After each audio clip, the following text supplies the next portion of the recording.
Hi, my name is Joan Ranquet. I'm an animal communicator, author, and founder of Communication with All Life University, and author of Communication with All Life, published by Hay House, and Energy Healing for Animals, published by Sounds True.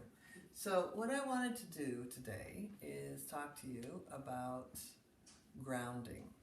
So I've been doing this little series on animal communication and energy healing for animals that you can do at home, basically.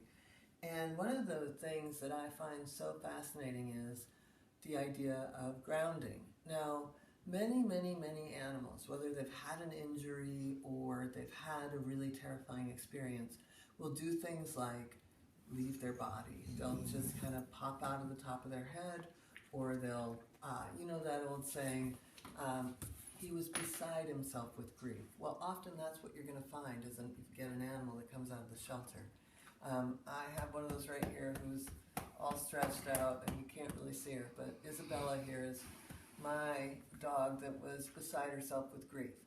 But when you have an animal that has had a really scary experience, a lot of times they're not in their body when they get scared or when they have something that triggers that old response. And so I've seen a number of horses just kind of leave out of the top of their head. I've seen dogs do it.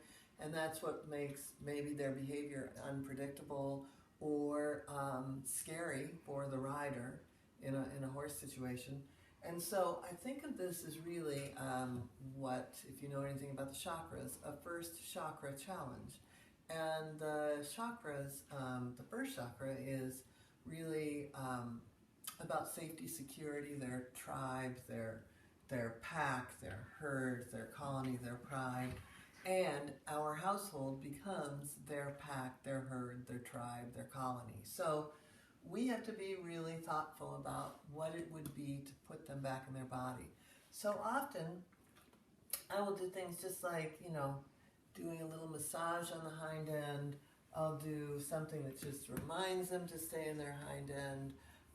Do something called the bladder sweep, which I talk about in this book, Energy Healing for Animals. T-touch is a great thing, which I talk about in both books, and EFT, Emotional Freedom Technique, is another great thing that I talk about in both books and teach regularly.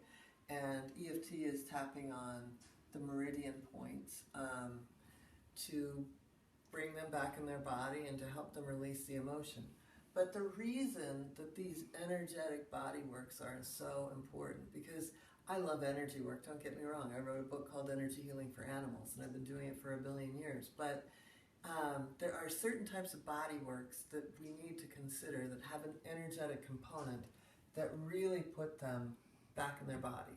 And that's what you need when you have a challenging situation where they just kind of leave their body. So there's lots of techniques in there, and you can find T-touch. There's lots of great classes all over the country for that, and I teach EFT, but looking at, and even massage, definitely, and chiropractic would, but really looking at things that are going to put them back in their body and help them feel good so that they're able to really express themselves and be the best companion that they can be with you. Thank you.